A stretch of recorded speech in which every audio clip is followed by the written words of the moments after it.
الحمد لله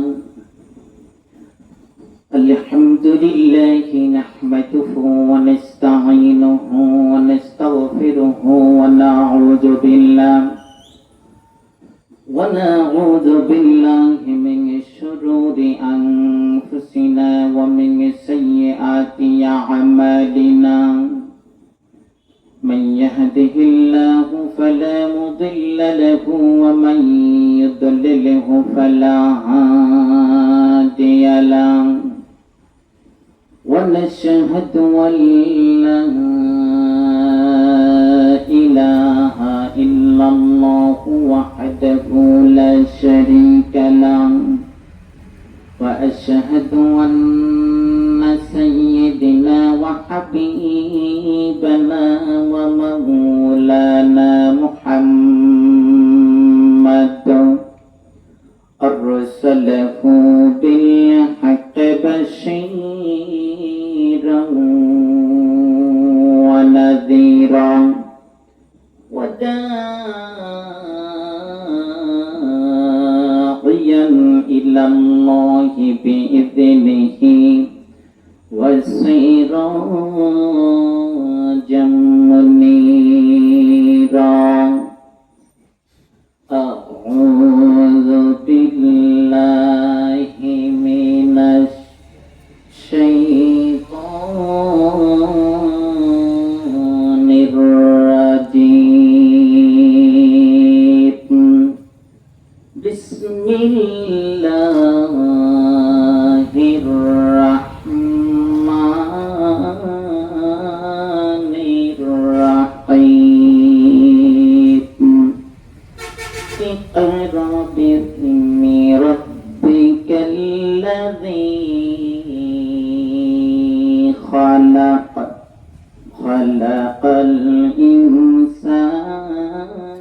الإنسان من علق صدق الله العظيم وصدق رسوله النبي الكريم وقال تعالى في كلامه المجيد والفرقانه الحميد إن الله وملائكته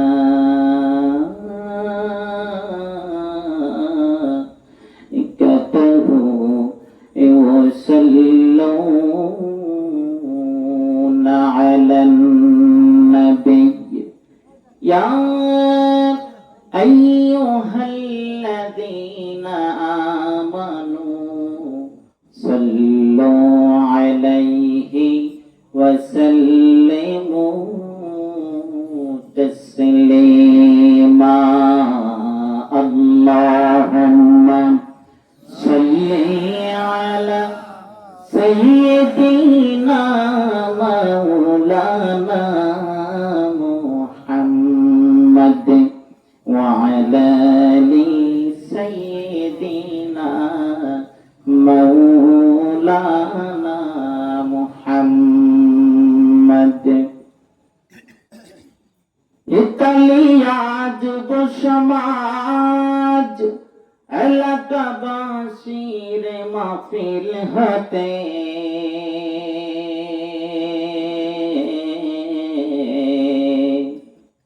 সালাম জানাই হে রাসূল আমরা আপনার আদরের উম্মত মোদের দুরূদ করেন কবুল আল্লাহুম্মা সাল্লি আলা সাইয়্যিদিনা মাওলানা وعلى آل سيدنا مولانا محمد কানে শুনি নবী চোখে নবীকে দেখিলাম না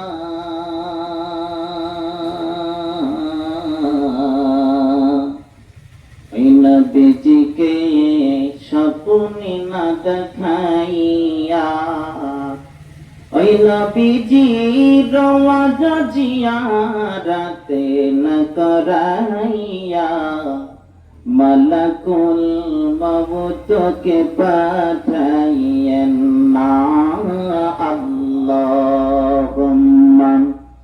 সাল্লি আলা সাইয়্যিদিনা মাওলানা মুহাম্মদ ওয়া আলা আলি সাইয়্যিদিনা মাওলানা মুহাম্মদ।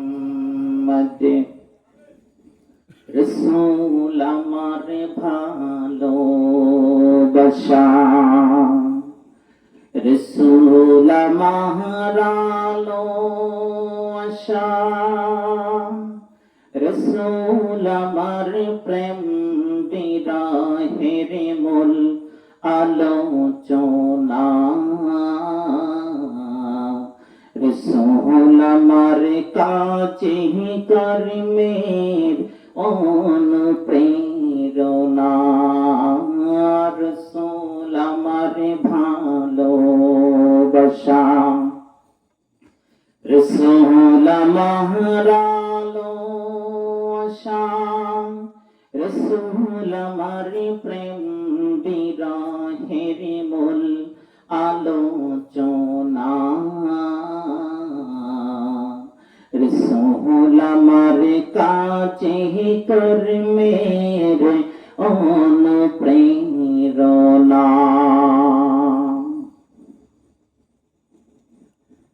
ইতালিয়া যুব সমাজ ও এলাকাবাসীর যৌথ উদ্যোগে 3 দিন ব্যাপী তাফসীরুল কোরআন মাহফিলের আজ দ্বিতীয় দিবস দিবাগত রজনী সম্মানিত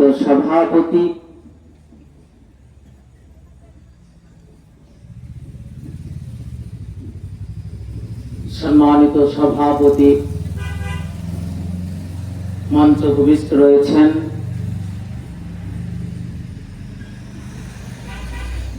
আপনাদের সকলের হৃদয়ের স্পন্দন, ভালোবাসার পাত্র, বিশিষ্ট আলেমে দ্বীন, প্রখ্যাত মুফাসসির কুরআন জনাব হযরতুল আল্লাম মাওলানা রুহুল আমিন হিমায়তি সাহেব,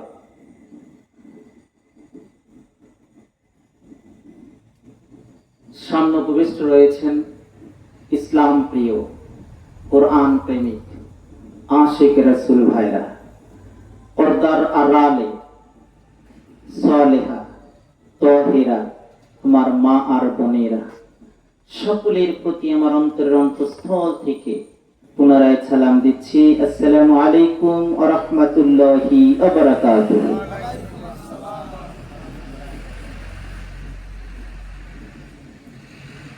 আমি আলোচনার শুরুতেই সালাম দিয়েছিলাম, আবার পুনরায় সালাম দিলাম। এর মধ্যে একটা শিক্ষণীয় বিষয় আছে কি আছে না? কোন মুসলমানের সাথে সাক্ষাৎ হলে প্রথমত তাদের আদান প্রদান বিনিময় হবে কি দিয়ে? আসসালামু ক্বাবলাল কালাম। নবীজি মুহাম্মদ রাসূলুল্লাহ সাল্লাল্লাহু আলাইহি ওয়াসাল্লাম ইরশাদ করেছেন, যখন কোন মুমিনের সাথে সাক্ষাৎ লাভ করবে, সর্বপ্রথম তাদের মধ্যে আচার আচরণ, কথোপকথন, আদান প্রদান শুরু হবে সালামের বিনিময়ের মধ্য দিয়ে। সকলে বলি আল্লাহু আকবার। এর মধ্যে উভয়ের মধ্যে এই আদান প্রদানের মাধ্যমে আল্লাহর রহমত বর্ষণ হয়, শান্তি বর্ষণ হয়। সালাম বিনিময়ের মধ্য দিয়ে শত্রুতা থাকলে মিত্রতায় পরিণত করে দেন যিনি, তিনি কে? আর জোরে বলেন তিনি কে? আল্লাহ সুবহানাহু ওয়া তাআলা। সমস্ত শত্রুতা, হিংসা, বিদ্বেষ, ঝগড়া, বিবাদ সব কিছু দূরীভূত করে দিয়ে শান্তি শৃঙ্খলা বজায় রাখেন, রহমত বর্ষণ করেন একজন, তিনি হলেন মহান রব্বুল আলামিন। ঠিক কিনা ঠিক?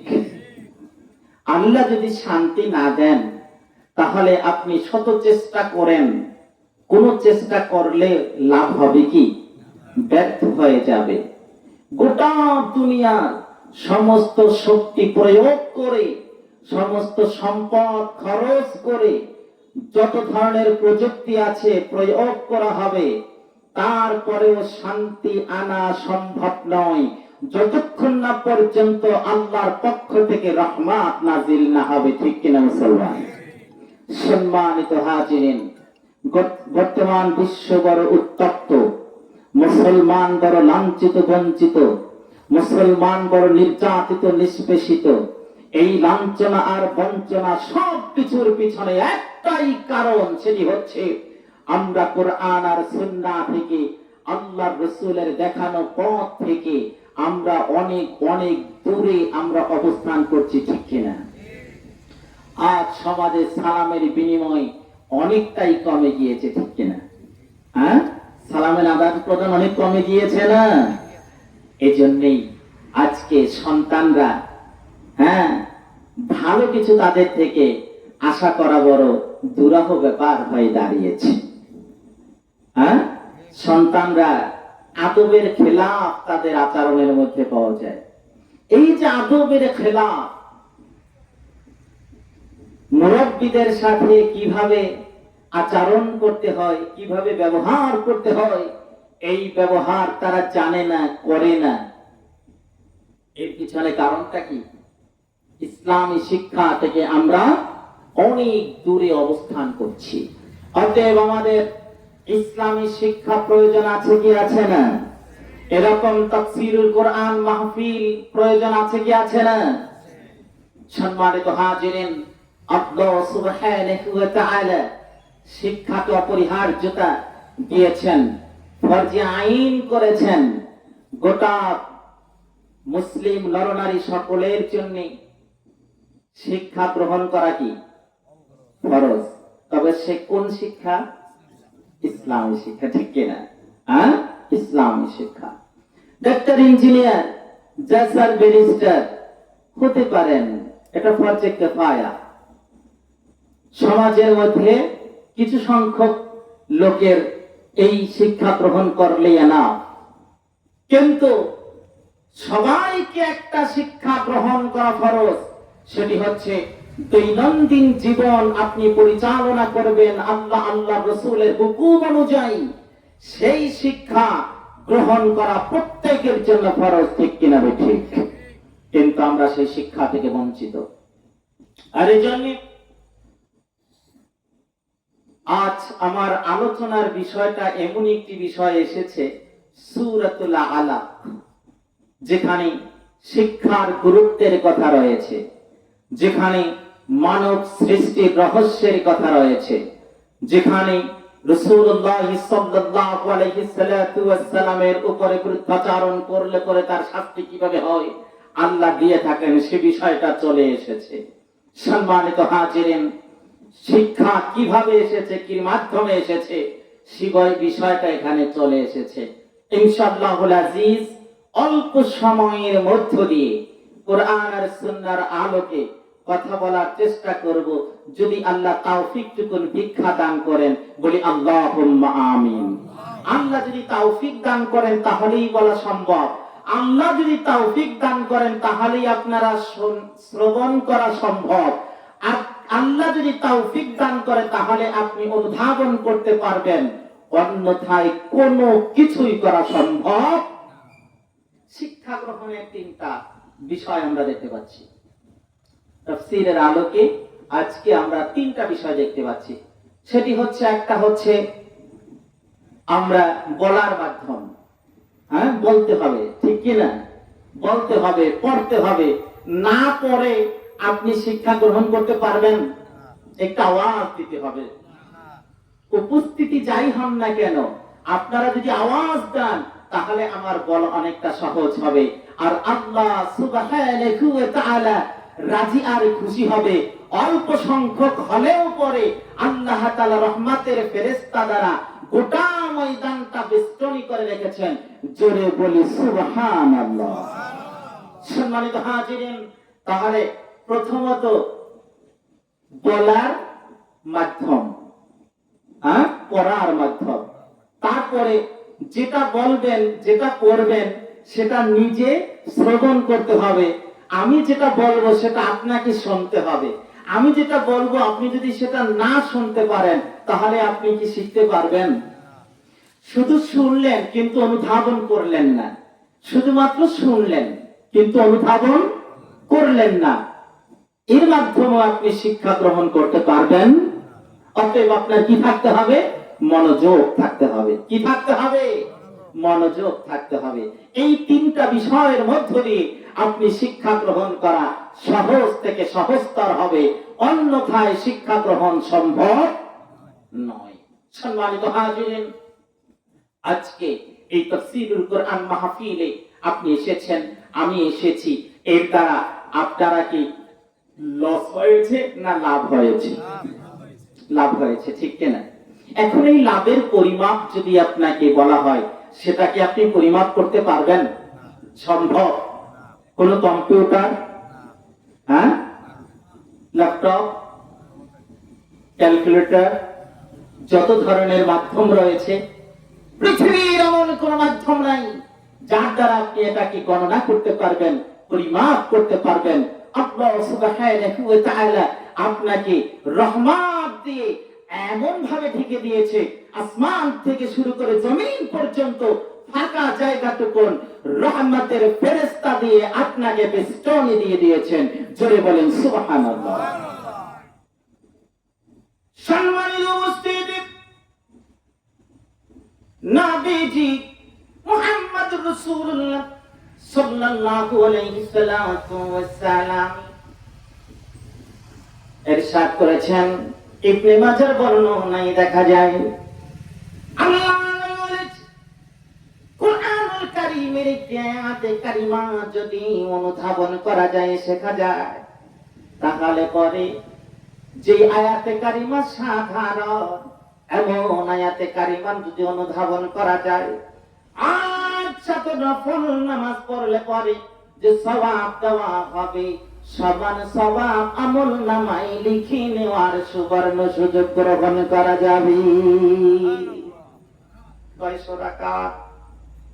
জোরে বলেন। আজ শুধু রাকাত নফল নামাজ পড়লে যে সওয়াব হবে, সমান সওয়াব একটা আয়াতে কারিমা যদি শিখেন, জানেন, অনুধাবন করেন, আমার আল্লাহ সুবহানাহু ওয়া তাআলা আপনার আমলনামায় সমান সওয়াব লিখে দেওয়ার ওয়াদা করেছে। আর যদি সেটা হয় এলেম বিষয়, সেটা যদি হয় জ্ঞানের বিষয়, সেটা যদি হয় শেখার বিষয়, আর এলেম বিষয় আয়াতে কারিমা যদি শিখা যায়, অনুধাবন করা যায়, ইবনে মাজার বর্ণনায় পাওয়া যায় আল্লাহ নবী বলেছে, ও দুনিয়ার মানুষ, 1000 নফল নামাজ পড়লে যে সওয়াব পাইবা গো, 1000 রাকাত নফল নামাজ পড়ার সমান সওয়াব একটা আয়াতে কারিমা শেখার বিনিময় আমল নামায় লিখে নেয়ার সুবর্ণ সুযোগ পাওয়া যাবে। আর একটু জোরে বলি সুবহানাল্লাহ। সম্মানিত হাজিরিন,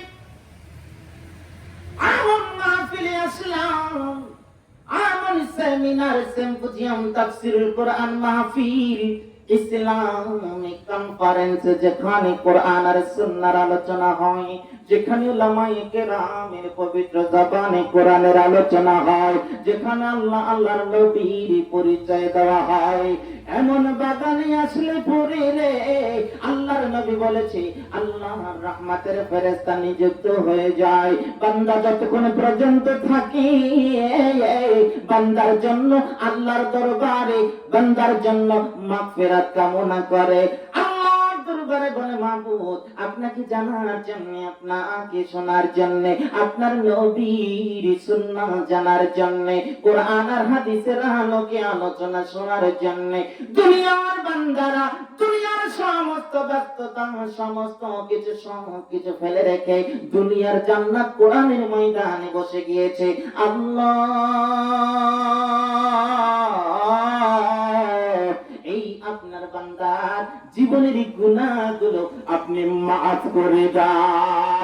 আল্লাহ তাআলা রাব্বুল আলামিন বলবে, ফেরেশতারা রে শুনে রাখো, তোমরা সাক্ষী থাকো, আমার যেই সমস্ত বান্দারা আমাকে জানার জন্য, আমার নৈকট্য হাসিলের জন্য, আমাকে রাজি করার জন্য, আমাকে সন্তুষ্ট করার জন্য, আমার নাজিলকৃত কিতাব জানার জন্য যারা দুনিয়ার ময়দানে এসেছে, জান্নাতে এসেছে, জান্নাতের বাগিচায় বসে গিয়েছে, তোমরা সাক্ষী থাকো ফেরেশতারা রে, তাদের জীবনের গুনাহগুলো আমি আল্লাহ মাফ করে দিলাম।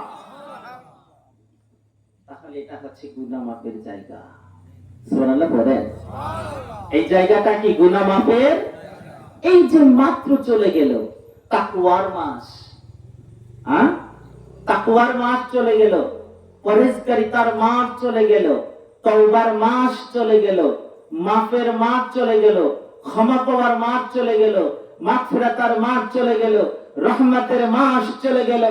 আল্লাহ সুবহানাহু ওয়া তাআলা এই মাসটা দিয়েছিলেন আপনার জন্য, আমার জন্য, আল্লাহর খাস রহমত হিসাবে, নিয়ামত হিসাবে, ঠিক কিনা ঠিক?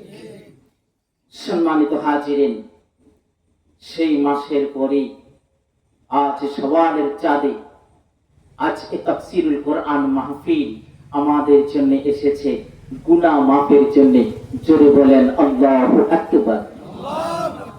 এরকম গুনাহ মাফের অনেক মাধ্যম আছে। যখনই আপনি মসজিদে চলে যাবেন, মসজিদে যাওয়ার পর আপনার গুনাহ, ঘর থেকে বের হবেন মসজিদের উদ্দেশ্যে, প্রতিটা পথ কদম আল্লাহ সুবহানাহু ওয়া তাআলা আপনার জন্য এমন রহমত ফেলে দিবে, প্রত্যেকটা কদমে কদমে আপনাকে সওয়াব দিবে। কেমন সওয়াব একটু শুনে নেন। শুক্রবার যদি কোন বান্দা, আজ বৃহস্পতিবার, দিবাগত রাত শুক্রবার চলছে কিনা, এই রাতটা হচ্ছে বড় ইবাদতের রাত। শুক্রবার সম্পর্কে আল্লাহর নবী বলেছে, কোন বান্দা যদি ঘর থেকে নামাজের উদ্দেশ্য করে বের হয়ে যায়, গোসল করে নাই, নতুন কাপড় পরে নাই, ভালো একটা কাপড় পরে নাই, সুগন্ধি ব্যবহার করে, তারপরে হেঁটে হেঁটে মসজিদে চলে যায়, মসজিদে গিয়ে সামনের দিকে বসে যায়, মসজিদে গিয়ে নীরবতা পালন করে, কোন ধরনের কথা বলে না, শুধুমাত্র বক্তার কথা শুনে সেখানে খুতবা দিবে, একেবারে নীরব নিস্তব্ধে খুতবা শ্রবণ করবে, নামাজ শেষ হয়ে যাবে, তারপরে আবার মসজিদ থেকে বের হয়ে গন্তব্যস্থানে পৌঁছবে। আল্লাহর নবী বলেছে, শুক্রবার যিনি এমন এই কাজগুলো ধারাবাহিক ভাবে করবে, গোসল করবে, ভালো একটা কাপড় পরবে, সুগন্ধি ব্যবহার করবে, হেঁটে হেঁটে মসজিদে যাবে, গিয়ে মসজিদের যথাসম্ভব সামনে বসার চেষ্টা করবে, গোটা মসজিদে বসবে, কথা বলবে না, নীরবতা ভূমিকা পালন করবে। আল্লাহর নবী বলেছে, ওই যে কদম যত পায়টা দিয়া মসজিদে আসলো, আল্লাহর নবী বলেছেন প্রত্যেকটা কদমে কদমে 1 বছর নফল ইবাদত, যেটা তাহাজ্জুদের কথা বলা হয়েছে, 1 বছর তাহাজ্জুদ নামাজ পড়লে যে সওয়াব পাওয়া যাবে, সমান সওয়াব প্রতিটা কদমে কদমে আল্লাহ তাআলা রাব্বুল আলামিন তার আমলনামায় লিখে দেওয়ার ওয়াদা করেছে। জোরে সরে বলি আল্লাহু আকবার। আল্লাহ বলেছে, শুধু এখানেই শেষ করে নাই, নবীজি বলেছে শুক্রবার আমলটা তিনি করবে। ও দুনিয়ার মানুষ শুনে রাখো আমার বান্দারা, শুধুমাত্র 1 বছর নফল ইবাদত তাহাজ্জুদ নামাজি নয়, ওই যে একটা বছর নফল ইবাদত নফল রোজা রাখলে যে সমান সওয়াব পাবা, নফল রোজা রাখলে যে সওয়াব পাবা, সমান সওয়াব প্রতিটা কদমে কদমে আমল নামায় লিখে নেয়ার সুবর্ণ সুযোগ গ্রহণ করা যাবে। জোরে সরে বলি আল্লাহু আকবার। 1 বছর নফল রোজা রাখলে পরে যে সওয়াব, সমান সওয়াব পাওয়া যাবে, 1 বছর তাহাজ্জুদ নামাজ পড়লে যে সওয়াব, সমান সওয়াব পাওয়া যাবে প্রতিটা কদমে কদমে। এত বড় সওয়াব, এত বড় নেকি, এত বড় আমল প্রতিটা শুক্রবারে আল্লাহ তাআলা আপনাকে আমাকে দিয়েছে। আরো জোরে বলি আলহামদুলিল্লাহ। খুশি না বেজার? শুকরিয়া আদায় করতে হবে কার? আরো যারা বলেন আল্লাহ সুবহানাহু ওয়া তাআলা।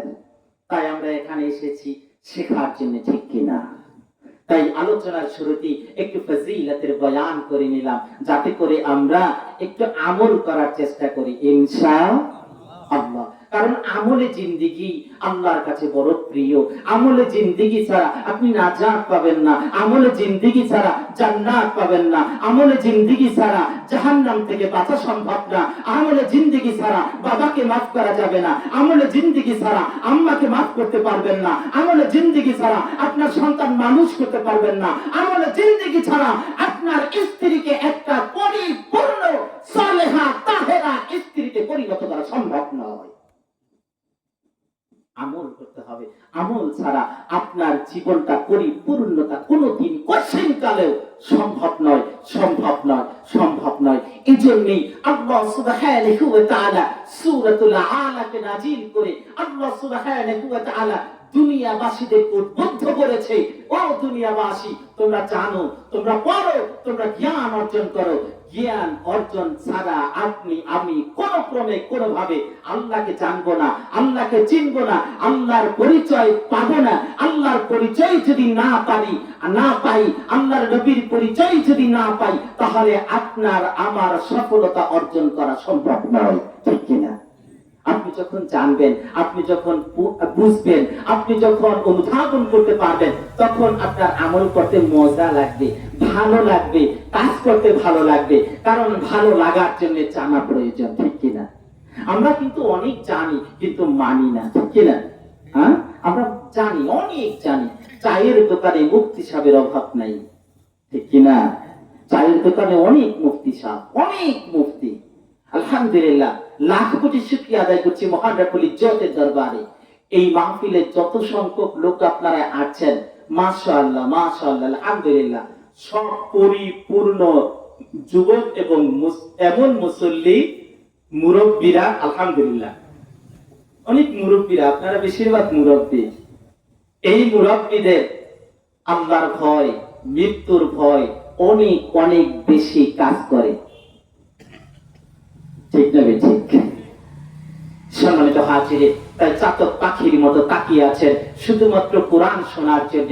আল্লাহ তাআলা আপনার চাওয়াকে, আপনার জানাকে আল্লাহ তাআলা কবুল আর মঞ্জুর করুন, বলি আল্লাহুম্মা আমিন। আমরা এখন আলোচনায় চলে যাব, মূল আলোচনায়। আল্লাহ সুবহানাহু ওয়া তাআলা সূরাতুল আলাক নাযিল করেছেন। গোটা কোরআনুল কারীমের মধ্যে কয়খানা সূরা একটু বলি? 114 খানা। এটা কিন্তু একটা ক্লাস। আপনাদের এখানে খতিব সাহেব অনেক বড় আলেম, একটা কাবিল মাদ্রাসার মুফাসসির, আপনাদের বড় ভাগ্য। এত বড় একজন আলেম আপনারা পেয়েছেন, আল্লাহর কাছে শুকরিয়া আদায় করবেন। এই জন্যই শুক্রবার আগে আগে আসবেন এবং তার আলোচনা শোনার চেষ্টা করবেন ইনশাআল্লাহ। সম্মানিত হাজিরিন, কুরআনুল কারীমে 114 খানা সূরা আছে। কয়খানা সূরা? 114 খানা, যার মধ্যে 96তম সূরা হচ্ছে সূরাতুল আলাক। কত নাম্বার সূরা? 96তম সূরা। যেই সূরা খানায় আল্লাহ সুবহানাহু ওয়া তাআলা 19 খানা আয়াতে কারিমা নাযিল করেছেন। কয়খানা? 19 খানা। যেখানে আল্লাহ তাআলা রব্বুল আলামিন গোটা সূরা খানার মধ্যে 72টা শব্দ দিয়েছেন, 281টা বর্ণ দিয়েছেন। সূরাখানা নাজিল হয়েছে মক্কাতুল মুকাররমায়। আল্লাহ তাআলা রাব্বুল আলামিন এই সূরাতুল আলাক নাজিল করে মানব সৃষ্টির রহস্যের কথা বলেছেন। এই সূরাখানা নাজিল করে আল্লাহ তাআলা জানিয়ে দিয়েছেন আল্লাহ শিক্ষা দান করেছে, তবে সেই শিক্ষা কিসের মাধ্যমে করেছেন ইনশাআল্লাহ আমরা সামনের দিকে আলোচনা করব।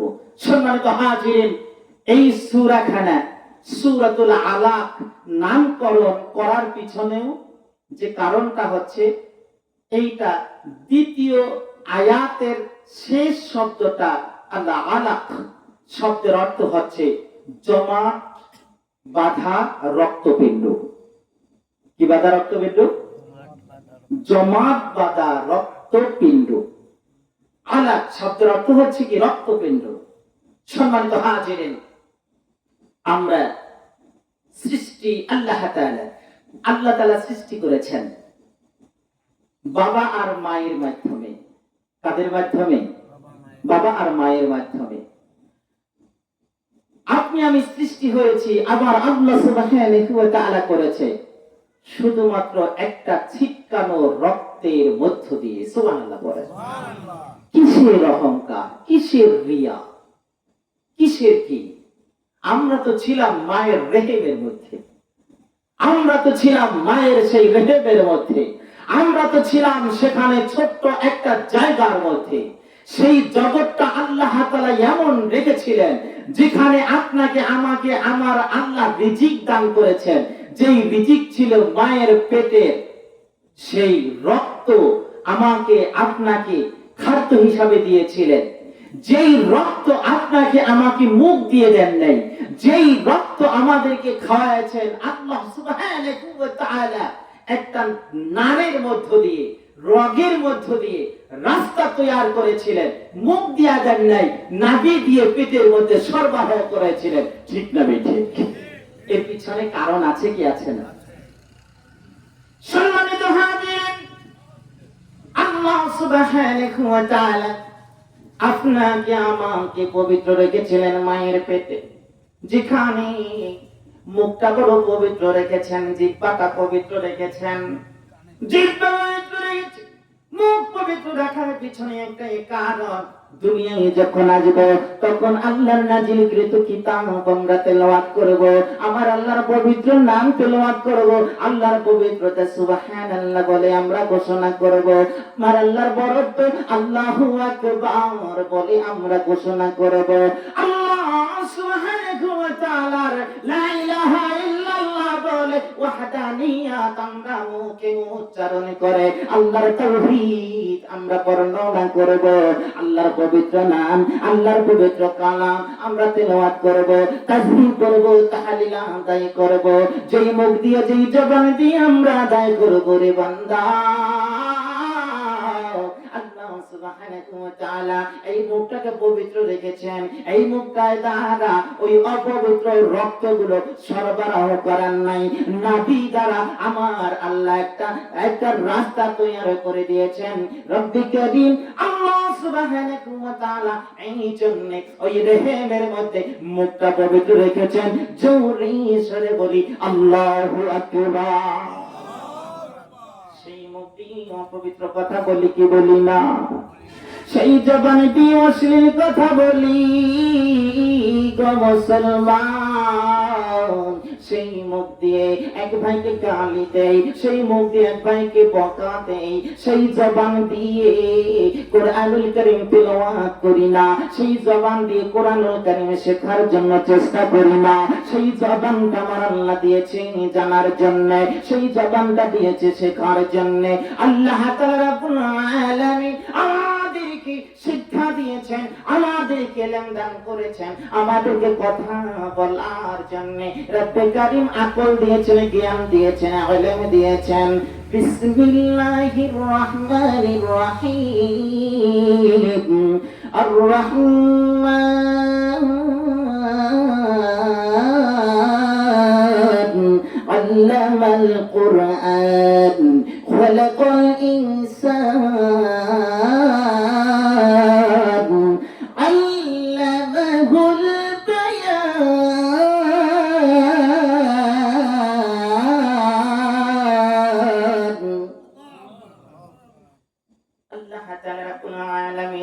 করুণাময় আল্লাহ,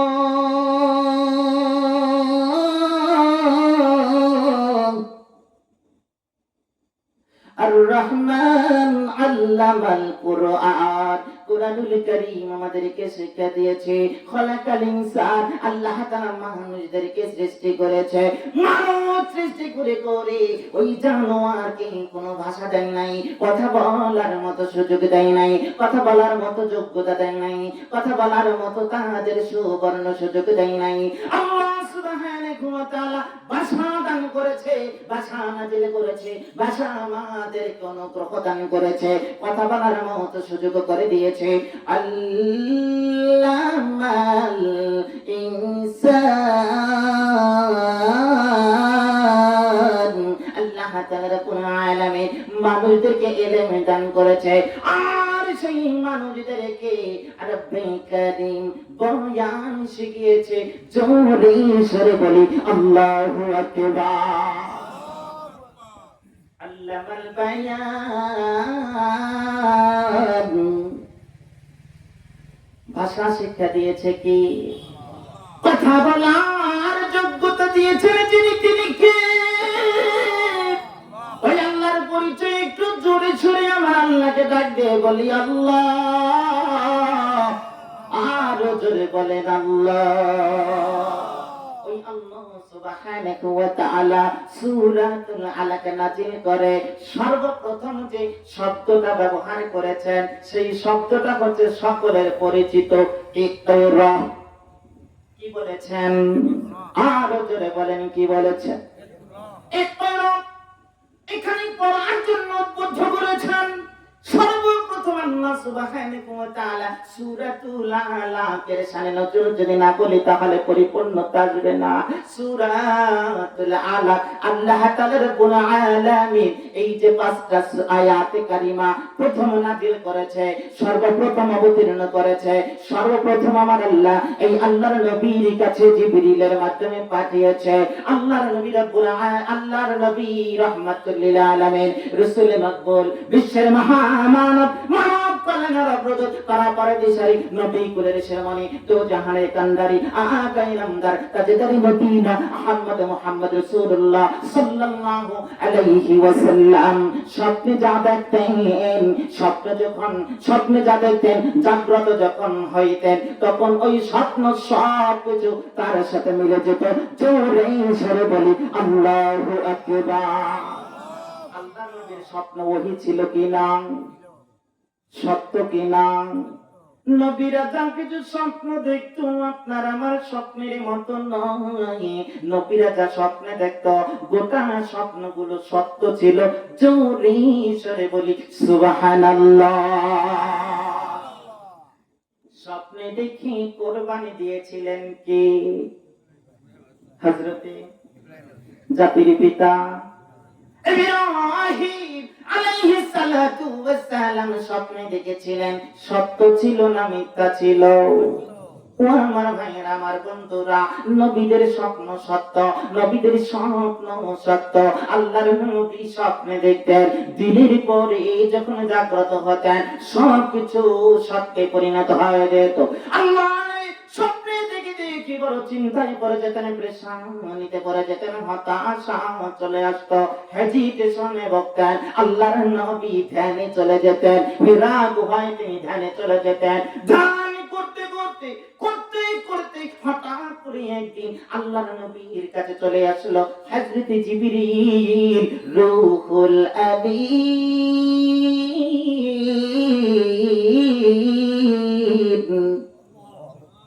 সবচেয়ে বড় ফেরেশতা, ফেরেশতাদের সরদার হযরত জিবরিল আলাইহিস সালাম আল্লাহর নবীর কাছে চলে আসলো। আল্লাহর নবীকে এসে বলল ইকরা। আল্লাহর নবী বলে তো আমি পড়তে জানি না, লা আদরি, আমি তো পড়তে জানি না। আবার বলো আল্লাহ বার বলো ইয়া রাসূলুল্লাহ, ইয়া হাবিবাল্লাহ, ইকরা। আল্লাহ বলে লা আদরি, আমি জানি না, আমি তো পড়তে পারি না। আল্লাহর নবী কি আবার বলে ইকরা। আল্লাহর নবী বলে আমি পড়তে তো জানি না, আমি পড়তে তো পারি না, কারণ নবী ছিল উম্মি, নবী ছিল উম্মি। তিনি কিছু জানে না, তিনি কিছু পারে না, তিনি পড়ে নাই, তিনি লেখে নাই, তিনি শিক্ষিত না, এখনো পর্যন্ত তিনি শিক্ষা কোনো মাধ্যমে করতে পারেন নাই, কারণ আল্লাহর নবী শিক্ষা দিয়েছেন যিনি, তিনি কে? ও আমার ভাইরা, ও আমার মুসলিম ভাইরা, ও আমার বাবাজিরা, একটু মনোযোগ দিয়ে একটু লক্ষ্য করো, অল্প সময়ের মধ্যে আলোচনা শেষ হবে ইনশাআল্লাহ।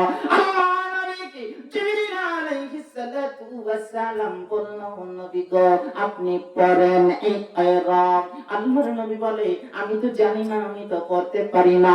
আল্লাহর নবী যখন এমন কথা বলল, এবার আমার দ্বিতীয়বার হযরত জিবরিল আল্লাহর নবীর সিনা মোবারক ধইরা এমন ভাবে একটা চাপ দিলেন, এমন ভাবে আল্লাহর নবীর সিনা মোবারক জিবরিল আমিন সিনার সাথে মিশায়া দিলেন। এরপরে বললেন ইকরা, পড়ো। আল্লাহর নবী এইবার এত সুন্দর করে পড়া শুরু করে দিলেন, কারণ রহমত বরকত ইলম যিনি দান করতেছেন তিনি কি? আরো জোরে বলেন তিনি কি? আল্লাহর নবী কি বললো? নবী গো আপনি পড়েন ইকরা বিসমি রাব্বিকাল্লাযী খলাক খলাকাল ইনসানা মিন আলাক ইকরা ওয়া রাব্বুকাল আকরামুল্লাযী আল্লামা বিল কলম আল্লামাল ইনসানা মা লাম ইয়ালাম। কয়টা আয়াত? আরো জোরে বলেন কয়টা আয়াত? পাঁচটা আয়াত কারিমা আল্লাহর নবীকে শোনাইয়া দিলেন। আল্লাহর নবীর সাথে সাথে ইয়াদ করে ফেললেন, মুখস্থ করে ফেললেন, হিফজ করতে পারলেন, হিফজ করে ফেললেন। এই রহমত বরকত নাজিল করেছেন যিনি, তিনি কি? সম্মানিত হাজিরিন, প্রথমত আল্লাহ সুবহানাহু ওয়া তাআলা রহমতের ফেরেশতা জিবরিল আমিন যখন বললেন ইকরা বিসমি রাব্বিকাল্লাযী খলাক, পড়ো ওই প্রভুর নামে যিনি সৃষ্টি করেছেন। এখানে কি সৃষ্টি করেছেন বলা হয় নাই, শুধুমাত্র খলাকা বলেছেন। এখানে সৃষ্টির কথা বলেছেন, কি সৃষ্টি করেছেন এই কথা বলা হয় নাই, শুধুমাত্র বলেছেন পড়ো যিনি সৃষ্টি করেছেন। গোটা পৃথিবী সৃষ্টি করেছেন যিনি, গ্রহ গৃহরাজি, এই যে আপনার পশু পাখি ও আমার চন্দ্র সূর্য, আল্লাহ তাআলা রাব্বুল আলামিন সৌর জগৎ আসমান আর জমিন যা কিছু রয়েছে, গোটা সৌর জগতের সব কিছু রাব্বুল আলামিন সৃষ্টি করেছেন। ও আমার ভাইরা, আমার বন্ধুরা, সেই সৃষ্টির কথাই এখানে আল্লাহ তাআলার হাবিবকে জানিয়ে দিয়েছেন। ও আল্লাহর হাবিব, ইয়া রাসূলুল্লাহ, ইয়া হাবিবাল্লাহ, আপনি পড়ুন যিনি সৃষ্টি করেছেন। ও আমার ভাইরা, আমার বন্ধুরা, এখান থেকে আমাদের শিক্ষণীয় বিষয় হচ্ছে আমরা উম্মতে মুহাম্মাদি, আমরা আল্লাহর বান্দা, প্রতিটা কাজের আগে স্মরণ করব কার নামে শুরু করব, জানায়া দেই কার নামে। পড়া শুরু করবেন কার নামে, কাজ শুরু করবেন কার নামে, খানা শুরু করবেন কার নামে, প্রতিটা কাজের শুরুতে স্মরণ করব কাকে, কার নাম নিয়ে আমরা শুরু করব? আল্লাহ তাআলা রব্বুল আলামিনের নাম নিয়ে শুরু করা, এটা হচ্ছে আল্লাহ তাআলা রব্বুল আলামিনের প্রতি হক আদায়। ও আমার ভাইরা, ও আমার বন্ধুরা, পরবর্তী আয়াতে কারিমায় আল্লাহ তাআলা রব্বুল আলামিন এখানে মানুষদেরকে উদ্দেশ্য করে বলে দিয়েছেন, মানুষদেরকে উদ্দেশ্য করে বলেছেন খলাকাল ইনসানা মিন আলাক, আল্লাহ তাআলা রব্বুল আলামিন এখানে বলেছেন খলাকাল ইনসানা, আল্লাহ তাআলা মানুষদেরকে সৃষ্টি করেছেন মিন আলাক, রক্তপিণ্ড থেকে, জমাট বাঁধা রক্তপিণ্ড থেকে, ছিটকানো রক্তপিণ্ড থেকে। ও আমার ভাইয়েরা, আমার বন্ধুরা, বাবার একটা রক্তের, এক ফোঁটা রক্তের বিনিময় আল্লাহ তাআলা রব্বুল আলামিন আপনাকে সৃষ্টি করেছে, আমাকে সৃষ্টি করেছে। আল্লাহ তাআলা রব্বুল আলামিন আমারও দেখায়া দিয়েছে দুনিয়ার মানুষ ওয়া হুয়া আলা কুল্লি শাইইন কাদির। আল্লাহ তাআলা রব্বুল আলামিন সবথেকে বড় শক্তিধর কে বলেন? সব কিছু করেন যিনি, পারেন যিনি, তিনি কে? ওয়া হুয়া আলা কুল্লি শাইইন কাদির।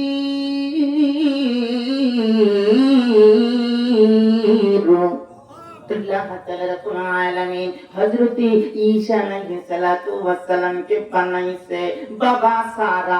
জানেন কি জানেন না?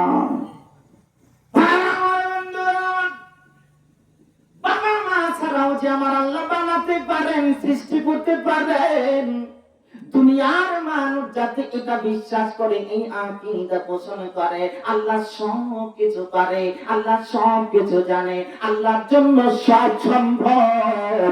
আমার আল্লাহ এই জন্য হযরত ঈসা আলাইহিস সালাতু ওয়াস সালামকে বাবা সারা তৈয়ার করে গোটা দুনিয়াবাসীকে চমক দেখায় দিয়েছেন। জোরে সরে বলি সুবহানাল্লাহ।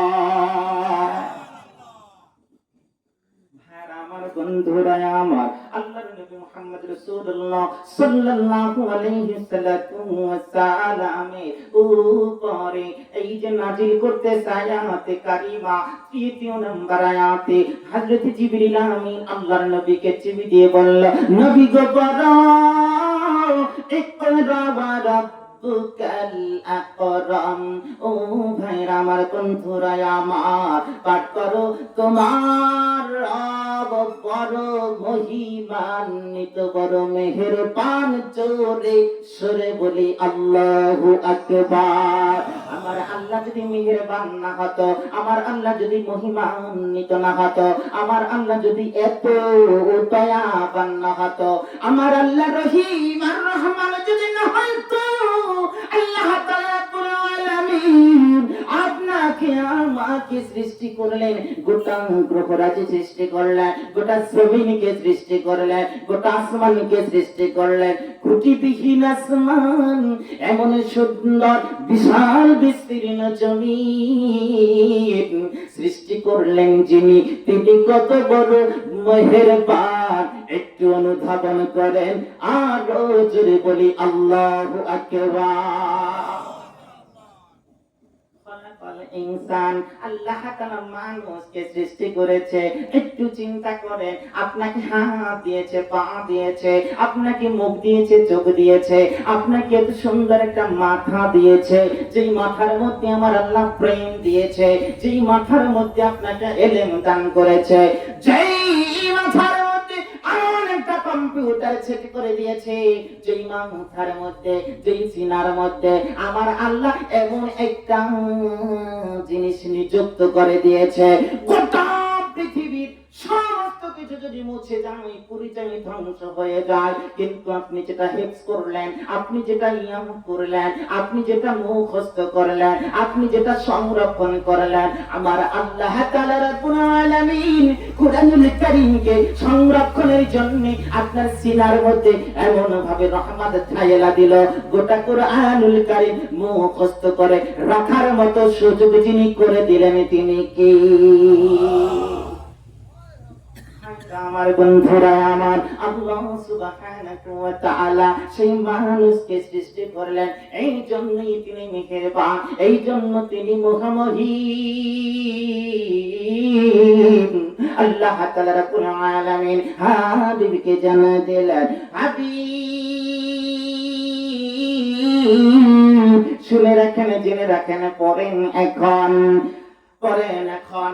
আল্লাযী আল্লামা বিল কলম, আল্লাহ তাআলা রাব্বুল আলামিন সম্পর্কে জানাই দিলেন, যিনি শিক্ষা দিয়েছেন কলমের মাধ্যমে। সর্বপ্রথম সৃষ্টি করেছেন আল্লাহ তাআলা কলম। জোরে সরে বলি আল্লাহু আকবার। সম্মানিত হাজিরিন, ইন্না আউয়ালু মা খালাকাল্লাহুল কলাম। আল্লাহ নবী মুহাম্মদ রাসূলুল্লাহ সাল্লাল্লাহু আলাইহি ওয়াসাল্লাম বলেছেন, সর্বপ্রথম কলমকে নাজিল করেছেন। ফাকালা লাহু, এবার বললেন উক্তুব, লেখো। সুনানে আবু দাউদে এই হাদিস কানে এসেছে। ভাইরা আমার, বন্ধুরা আমার, হাদিস প্রমাণ করে সর্বপ্রথম কুরআনুল কারীমে এখন যে আয়াতে কারিমায় দেখতে পাইলাম, প্রথম নাজিল করেছে কলম, সেটা নাজিল করেছে শিক্ষার মাধ্যম হিসাবে। জোরে বলেন আল্লাহু আকবার। কলম শব্দের অর্থ হচ্ছে কাটা, কলম শব্দের অর্থ হচ্ছে ছাটা, কলম শব্দের অর্থ হচ্ছে কাটা ছাটা। ও আমার ভাইরা, কারণ আগের দিনে কলম ছিল লাঠি, এমন একটা কাঠি নিত, সেই কাঠিকে কাটা হতো, সেই কাঠিকে ছেটে ছেটে একেবারে চোখা করা হতো, তারপরে কালি লাগাইয়া তারপরে সেটা পাথর লেখা হতো। এই জন্য কলম শব্দের অর্থ কি কাটা, কলম শব্দের অর্থ হচ্ছে ছাটা। ও আমার ভাইরা, আমার বন্ধুরা আমার,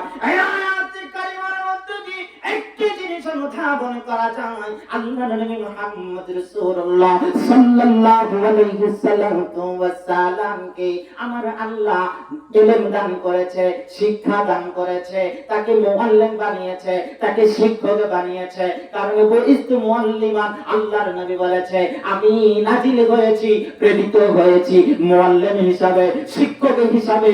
জোরে জোরে বলি আল্লাহু আকবার।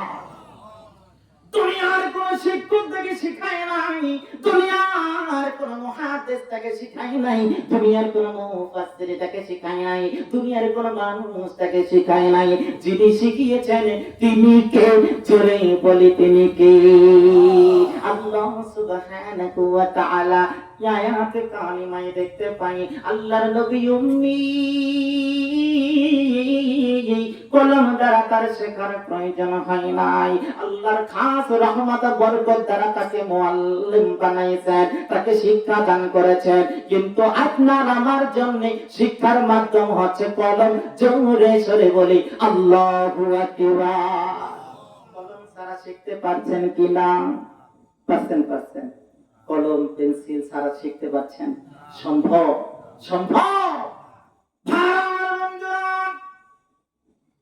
আল্লাহ সুবহানাহু ওয়া তাআলা শিক্ষা দান করেছেন আপনাকে আমাকে কলমের মাধ্যমে। ও আমার ভাইরা, আমার বন্ধুরা, আল্লাহ তাআলা রাব্বুল আলামিন আর পরে ভাইজি রুহুল আমিন ফেরেশতার মাধ্যমে নবীকে জানায় দিলেন আয়াতে কারিমা, আল্লামাল ইনসানা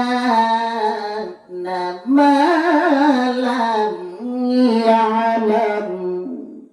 আল্লাহ তাআলা রাব্বুল আলামিন আয়াতে কারিমায় জানাইলেন, আল্লামাল ইনসানা, তিনি শিখিয়ে দিয়েছেন মানুষকে যা সে জানতো না, যা সে বুঝতো না, যা তার জ্ঞানে ছিল না। ও আমার ভাইরা, আমার বন্ধুরা, একটু তাকান, একটু অনুধাবন করেন, একটু চিন্তা করেন, একটু মনোযোগ দিন। ও আমার বন্ধুরা, ও আমার ভাইরা, ও আমার মুসলিম ভাইরা, ও আমার বান্দাচিরা, আপনি তো কিছুই জানতেন না, আমি তো কিছুই জানতাম না। এই যে সৌরজগৎ সম্পর্কে আমরা ছিলাম অজ্ঞ, সূর্য সম্পর্কে ছিলাম অজ্ঞ, চন্দ্র সম্পর্কে ছিলাম অজ্ঞ, কোরআন সম্পর্কে ছিলাম অজ্ঞ, দুনিয়ার সব কিছু সম্পর্কে ছিলাম অজ্ঞ। হযরত আদম আলাইহিস সালাতু ওয়াস সালাম, আদি পিতা, আপনার বাবা আমার বাবা, ওই আদমকে আমার আল্লাহ শিখিয়েছেন সমস্ত কিছুর নাম। শিখানো দিয়া আদমকে বললেন, আদম রে তুমি এবার চুপ থাকো। ফেরেশতাদেরকে বলল, ফেরেশতারা রে তোমরা বলতে পারো নাকি এই নাম সমূহ? ফেরেশতারা বলতে সেটা সম্ভব না, আমরা কেমনে জানবো?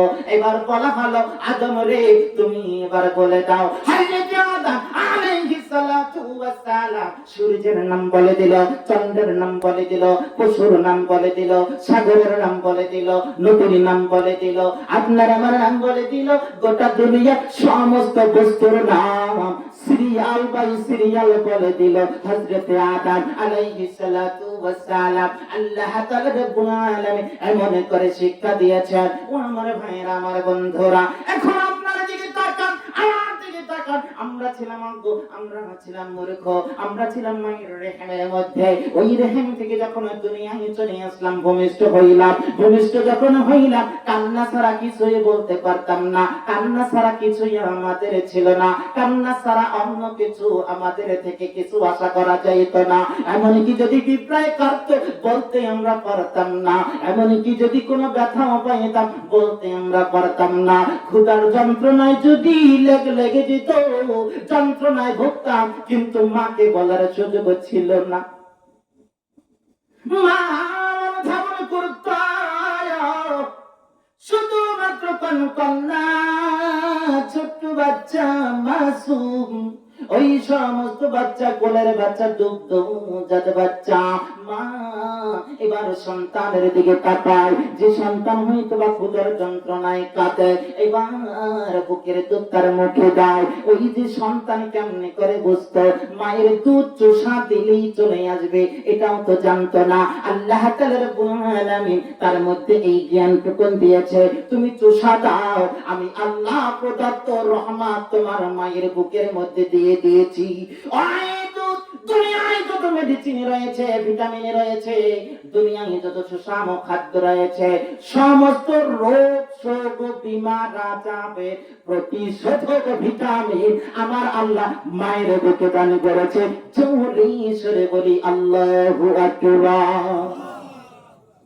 সন্তান এবার মায়ের বুকের দুধ যখন মুখে দিল, এবার সন্তান টানা শুরু করে দিল, তার পেটটা ভরে গেল, কান্না বন্ধ হয়ে গেল।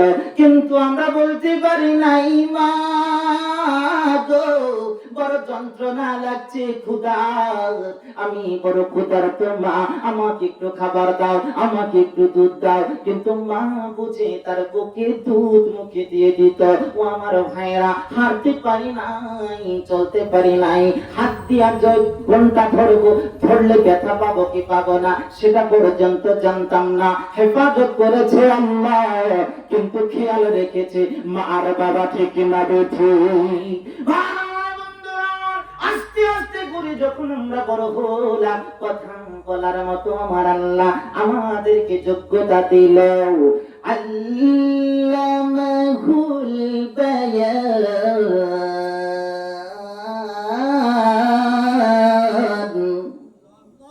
কথা বলার বয়ান শিক্ষা দিয়েছে, ভাষা শিক্ষা দিয়েছে। কি যদি বোবা হয়ে আবার পৃথিবীতে আসতাম, বহুত আছে দুনিয়ায় ভূমিষ্ঠ হয়েছে বোবা হয়, বাকরুদ্ধ হয়, এই কথা বলতে জানে না, কথা বলতে পারে না। ওই আল্লাহ আপনাকে এত সুন্দর করে বানাইলো, ওই আল্লাহ আপনাকে এত সুন্দর করে সৃষ্টি করলো, হাতের জায়গায় হাত দিল, চোখ আবার দিল, চোখের উপরে আবার এমন কিছু পশম দিল, কিছু ঠাল তৈরি করে দিল।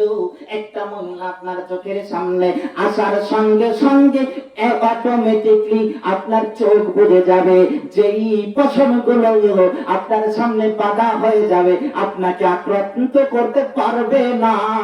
এই সৃষ্টিকর্তাকে আর জোরে বলেন কে? لقد خلقنا الإنسان في أحسن تقويم।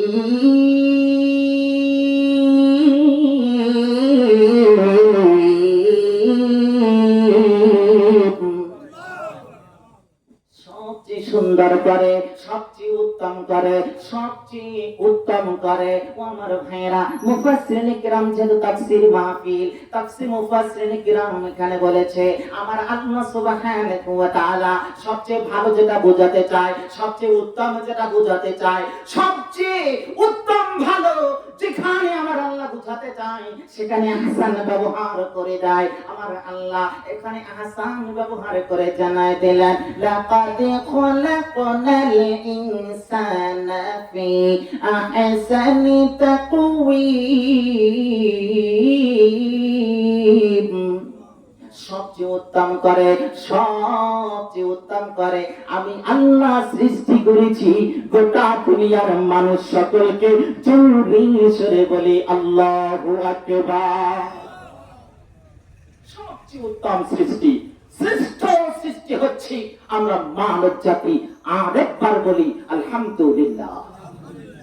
অতএব যেটা আমরা জানতাম না, একেবারে অজ্ঞ ছিলাম, একেবারে অজানা ছিলাম, একেবারে মূর্খ ছিলাম, একেবারে উম্মি ছিলাম, আল্লাহ সুবহানাহু ওয়া তাআলা সেগুলো আমাদেরকে জানিয়েছেন। যিনি জানিয়েছেন তিনি কে? আল্লামাল ইনসানা মা লাম ইয়ালাম। যা কিছু জানতো না, যা কিছু জানতাম না, ওই সমস্ত কিছু আমার আল্লাহ মানুষদেরকে জানিয়েছেন। বলি সুবহানাল্লাহ। সম্মানিত হাজিরিন, উদারতা আহ্বান জানাই, আসুন একটু মনোযোগ দেন ভাইরা আমার। আল্লাহ সুবহানাহু ওয়া তাআলা সূরাতুল আলাকে তারপরে আয়াতে কারিমায় জানায় দিলেন, কাল্লা ইন্নাল ইনসানা লা ইয়াতগা।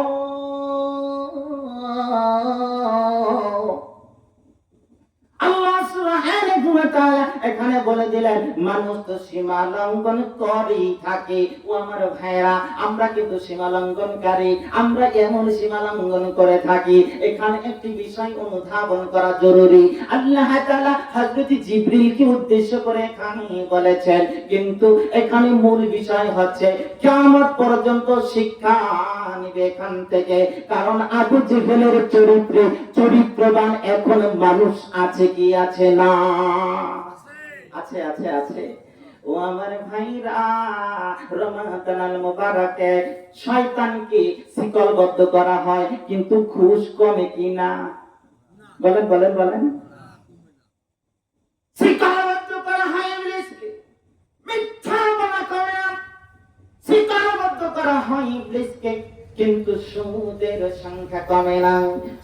শিকলবদ্ধ করা হয় ইবলিসকে, কিন্তু দেখা যায় অপকর্ম, অপদস্থ, অপমান, মানুষ ঠকানো, আত্মীয় স্বজনের হক আদায় না করা, ঠিক মতো যাকাত না দেওয়া। ও আমার ভাইরা, বোনকে ভাই ঠকানো, বাবা সন্তানকে ঠকানো, মেয়েকে দেখে এক চোখে, ছেলেকে দেখে আর এক চোখে, ছেলের সম্পদ বাড়িটা রাখে, বাড়ির সম্পদ থেকে মেয়েকে বঞ্চিত করে। সেটা যদি হয় ওই রমাদানুল মুবারকের সমাধানের সময়, সেখানেও পর্যন্ত রমজানকে চিন্তা করে না, সিয়ামকে চিন্তা করে না, আল্লাহকে স্মরণ করে না।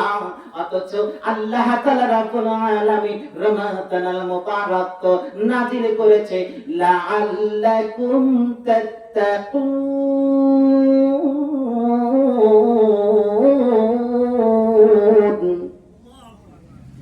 যাতে করে তোমরা পরহেজগারিতা অর্জন করতে পারো, যাতে করে তোমরা তাকওয়া অর্জন করতে পারো। কুতিবা আলাইকুমুস সিয়াম, তোমাদের উপর সিয়াম নাযিল করা হয়েছে, দেওয়া হয়েছে, কামা কুতিবা আলাল্লাযিনা মিন ক্বাবলিকুম, যেমনটা করে তোমাদের পূর্ববর্তীদেরকেও দেওয়া হয়েছে। ও দুনিয়ার মানুষ, যাতে তোমরা লাআল্লাকুম তাত্তাকুন, যাতে করে তোমরা পরহেজগারিতা অর্জন করতে পারো, তাকওয়া অর্জন করতে পারো, আল্লাহর ভয় জাগ্রত তোমাদের মধ্যে হয়। ও দুনিয়ার মানুষরা, এই জন্য তো তোমাদেরকে সিয়াম দিয়েছি। সেই সিয়ামের মাসে আমরা মানুষ ঠকানো থেকে আমরা কিন্তু বিরত থাকি না। ওই সিয়ামের মাসে মিথ্যা থেকে আমাদেরকে বাঁচাতে পারে নাই। ওই সিয়াম থেকে আল্লাহ তাআলা রাব্বুল আলামিন বলেছে, তোমরা খানা, পানাহার, খাদ্য অভ্যাস এবং জিনা থেকে, অশ্লীল কাজ থেকে তোমরা বিরত থাকবে। কিন্তু আমরা বিরত থাকি, তবে সেই বিরত থাকি ভালো কাজ থেকে। এরকম আবু জেহেলের দলের লোকেরা আছে কি আছে না? আর জোরে বলেন আছে কি আছে না? আয়াতে কারিমা আমরা দেখতে পাই, এই সূরা খানার তাফসীরের আলোকে আমরা দেখতে পাচ্ছি আবু জেহেল একবার আল্লাহর নবীকে দেখলো ওই মাকামে ইব্রাহিমের, সেখানে আল্লাহর নবী নামাজরত রয়েছে, সিজদারত রয়েছে। সিজদা অবস্থায় দেখিয়া আল্লাহর নবী বলল, মুহাম্মদ রে, ও মুহাম্মদ, তোমাকে তো বলেছি সিজদা না দেওয়ার জন্য, তোমাকে বলেছি ইবাদত থেকে তোমাকে বঞ্চিত, ইবাদত থেকে তোমাকে বিরত থাকার জন্য। ও মুহাম্মদ, তোমাকে যদি আর দেখছি এখানে তুমি যদি কোন রকম সিজদা দাও, এখানে যদি কোন রকম তুমি ইবাদতে বসে যাও, এখানে যদি কোন রকম তোমাকে আমি সিজদারত দেখি, তাহলে মুহাম্মদ আমি আবু জেহেল তোমাকে জানাইয়া দিলাম, তোমার ঘাড়টাকে মটকা দিব, তোমার ঘাড়টাকে ভেঙে দিব, তোমার ঘাড় ভেঙে দিব, তোমাকে অপমান করব, তোমাকে অপদস্থ করব, তোমাকে লাঞ্ছিত করব, তোমাকে বিভিন্ন সুবিধা থেকে বঞ্চিত করব। সকলে বলি নাউযুবিল্লাহ। আবু জেহেল বাধা দেয়, আবু জেহেল বাধা দেয়। ও আমার ভাইরা, এই সীমা লঙ্ঘন করতেছে আবু জেহেল, সীমা লঙ্ঘন করতেছে আবু জেহেল। আবু জেহেল বলল, আবু জেহেলেরা তুমি জেনে রাখো, আমি মুহাম্মদ তোমাকে বলে দিলাম, যতই আমাকে বারণ করো না কেন, যতই আমাকে নিষেধ করো না কেন, আমি কিন্তু সিজদা থেকে আমি বিরত থাকবো না, ইবাদত থেকে বিরত থাকবো না। জেনে রাখো, তোমাকে আমি জানাইয়া দিলাম, আল্লাহর আযাবের কথা স্মরণ করাইয়া দেই, আমার আল্লাহর আযাব কিন্তু তোমার উপরে পতিত হবে। ও আবু জেহেল, এবার আবু জেহেল বলল, যতই বলো না কেন কোনো লাভ হবে না, তোমাকে আমি জানিয়ে দিলাম রে মুহাম্মদ, পশ্চিম কালো এই কাজ তুমি আর করবে না, তুমি আর সিজদা দিবে না, তুমি এখানে আর ইবাদত করবে না। ও আমার ভাইরা, উপস্থিত জনগণ হা করে তাকায় আছে। আবু জেহেল রে বলল, আবু জেহেল রে, তোমাকে তো মুহাম্মদ উল্টা বইলা দিছে। আল্লাহু আকবার বলে।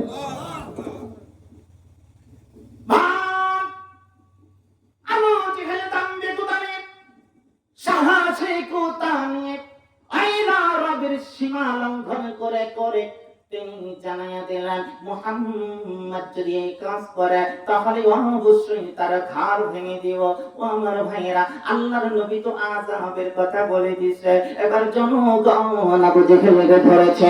আবু জেহেল তো জেনে রাখো, আল্লাহর আযাবের কথা তুমি স্মরণ করো। এবার একবার দেখা গেল আমার তাফসীরুল বায়ানে দেখা যায়, রূহুল কুদ্দুসে দেখা যায়, মারিফুল কোরআনে দেখা যায়, ইবনে কাসির তাফসীর ইবনে কাসির পরে দেখলাম সেখানে ঠিক এমনি করে বলা হয়েছে। আল্লাহ ইবনে কাসির রাহিমাহুল্লাহ বলেছেন, ইবনে হাজার আসকালানী রাহিমাহুল্লাহ বলেছেন, তাফসীর কাবীর এই কথাটা এমনি করে এসেছে। আল্লাহ নবী মুহাম্মদুর রাসূলুল্লাহ সাল্লাল্লাহু আলাইহি ওয়াসাল্লাম আবু জেহেল যখন এই কথা বলল, জনগণ এবারে একত্রিত হয়ে গেল। আবু জেহেল বলল, আবু জেহেল রে, মুহাম্মদ রাসূলুল্লাহ তোমাকে এমন কথা বলেছে, তুমি প্রস্তুত থাকো।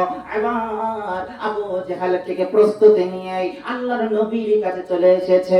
আল্লাহর নবীকে দেখতেছি মাকাম ইব্রাহিম, আপনারা যারা হাজী সাহেব রয়েছেন, আপনাদের খতিব সাহেব তো সেখানে মসজিদের ইমাম ছিল, সৌদি আরব তো বহুত দিন সেখানে ছিল। আলহামদুলিল্লাহ, হাজী সাহেবরা দেখে এসেছেন হাতিমের মধ্যে ওই কাবাতুল মুকাররমা দরজা মুবারকের একটু সামনে মাকাম ইব্রাহিম, মাকাম ইব্রাহিমের কাছে আল্লাহর নবী সেখানে সিজদারত রয়েছে। এমত অবস্থায় ওই জিহি আবু জেহেল এসেছে। আবু জেহেল এসে যখন আল্লাহর নবীকে বাধা দেয়, আল্লাহর নবীকে বাধা দেয়, আল্লাহর নবী তো সিজদায় পড়ে আছে।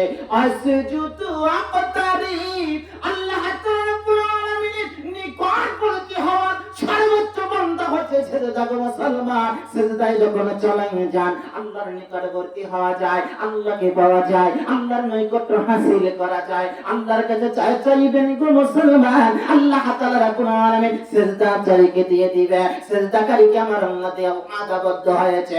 আল্লাহর নবী সিজদায় যাইয়া যখন আল্লাহর সাহায্য চাইল, আল্লাহ তাআলা রাব্বুল আলামিন এমন ভাবে সেখানে সাহায্য নাযিল করলেন। হযরত মুহাম্মদ রাসূলুল্লাহ সাল্লাল্লাহু আলাইহি সাল্লাতু ওয়াসাল্লাম যখন সিজদায় যাইয়া আল্লাহর সাহায্য চাইল, আবু জেহেল এবার আল্লাহর নবীকে যত রকম বলুক না কেন, বলার মাত্র শুরু করেছে, তাৎক্ষণিকভাবে সেখানে এমন একটা পর্দা পড়ে গিয়েছে, এমন একটা আগুনের চুল্লা চলে এসেছে, এমন একটা আল্লাহর পক্ষ থেকে আযাব চলে এসেছে, এমন একটা ভয়াবহ পরিস্থিতি তৈরি হয়েছে। এবার আবু জেহেল সামনে আগায় না, বরং পিছে যাচ্ছে। জোরে সরে বলি আল্লাহু আকবার।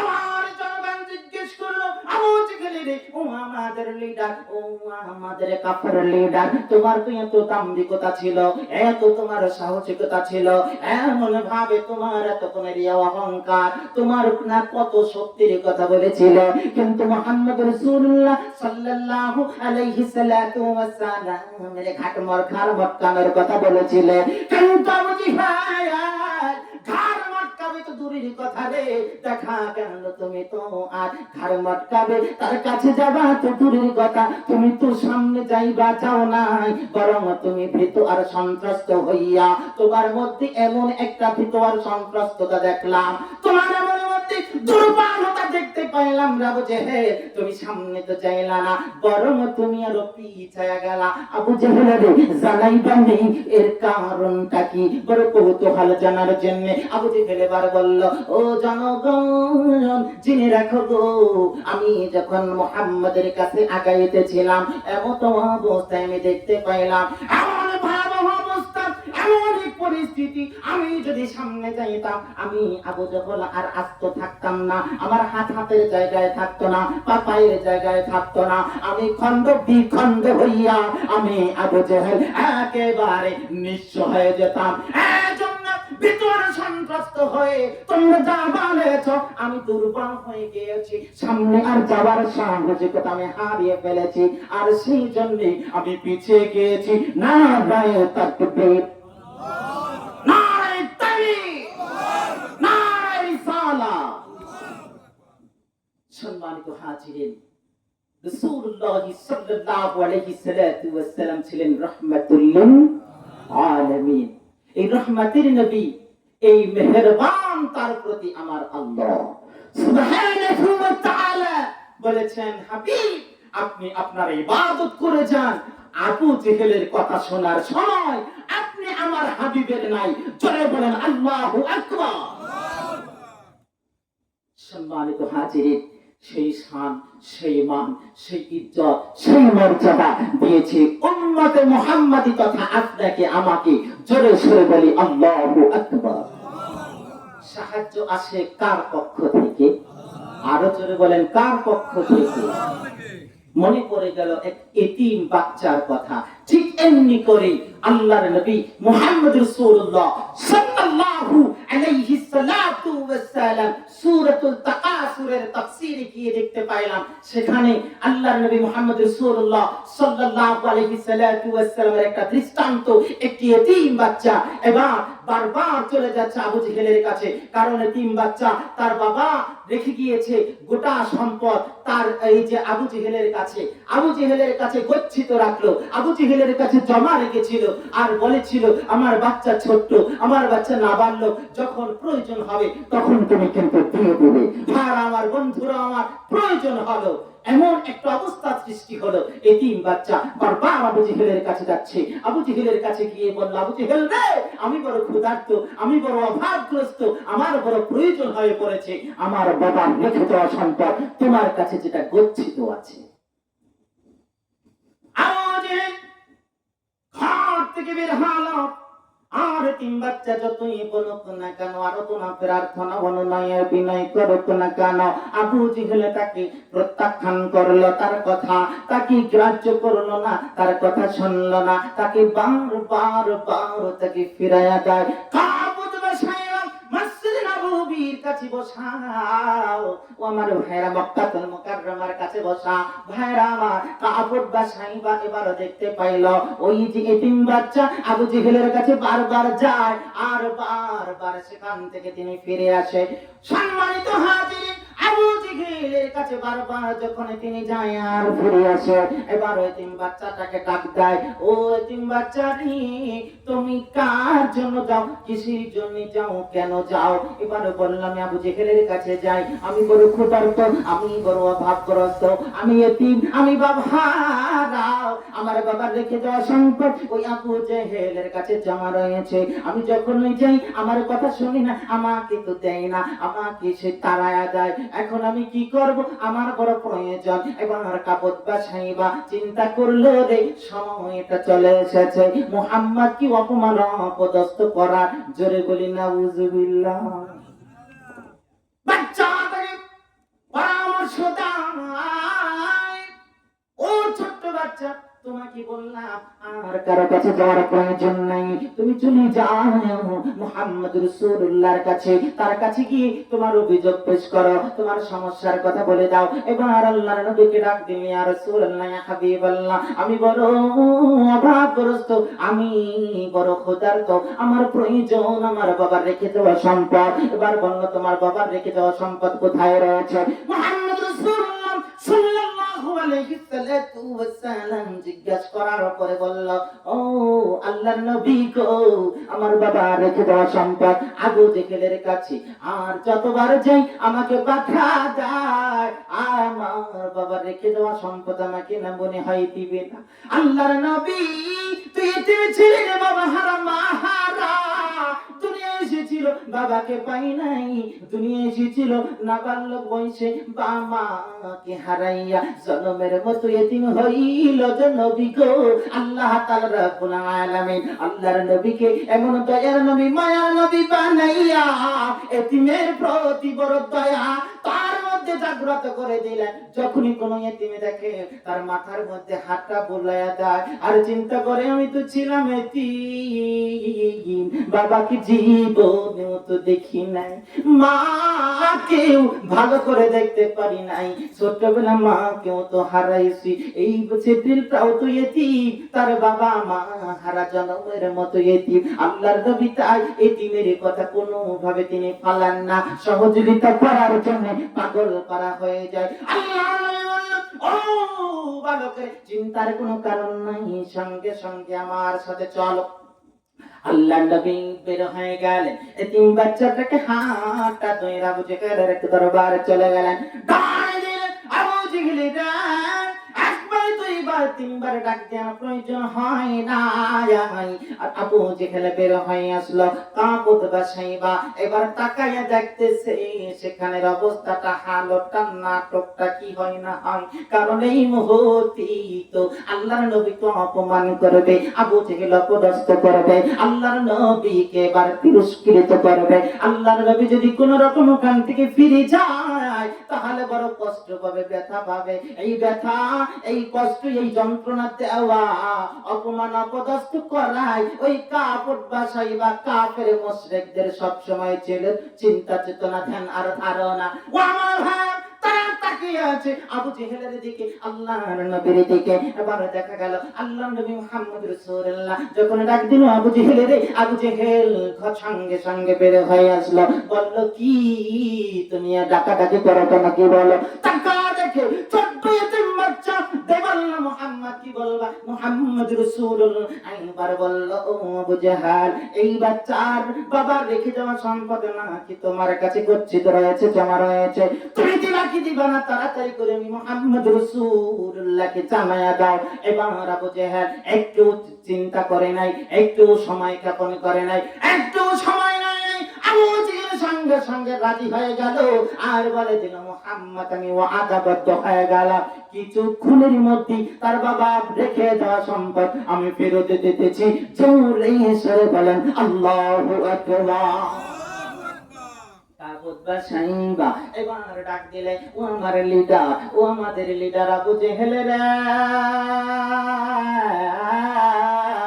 কি ব্যাপার বলো, আমাদের চিন্তার কারণ হয়ে দাঁড়ায় আছে, তুমি হয়তো মুহাম্মাদের ধর্ম তুমি গ্রহণ করেছো, চুপি চুপি মুহাম্মাদের ধর্ম তুমি গ্রহণ করেছো, কারণ আমরা চিন্তা করেছিলাম তুমি তো যখন যাবি বাবু জেহেলের কাছে তুমি অপমানিত হবে, অপদস্থ হবে, তুমি লাঞ্ছিত হবে, তুমি বঞ্চিত হবে, ওখান থেকে তিরস্কৃত হয়ে তুমি চলে আসবে। আর শোনা ছিল আমাদের চিন্তা চেতনা, সেটা ছিল আমাদের ধ্যান আর ধারণা। সেই চিন্তা করে আমি পরামর্শ দিয়েছিলাম ছোট্ট বাচ্চাটা তোমার কাছে যাওয়ার জন্য। তোমার কাছে গেল, তুমি তো আবু জেহেলের কাছে আসলা, তোমার মুহাম্মদ তোমার কাছে আসলো, আর মুহাম্মদ যখন তোমার কাছে কথা বললো চাইলো, সঙ্গে সঙ্গে তুমি রাজি হয়ে গেলা। রাজি যখন তুমি হয়ে গেলা, এর মধ্যে বড় রহস্য আছে।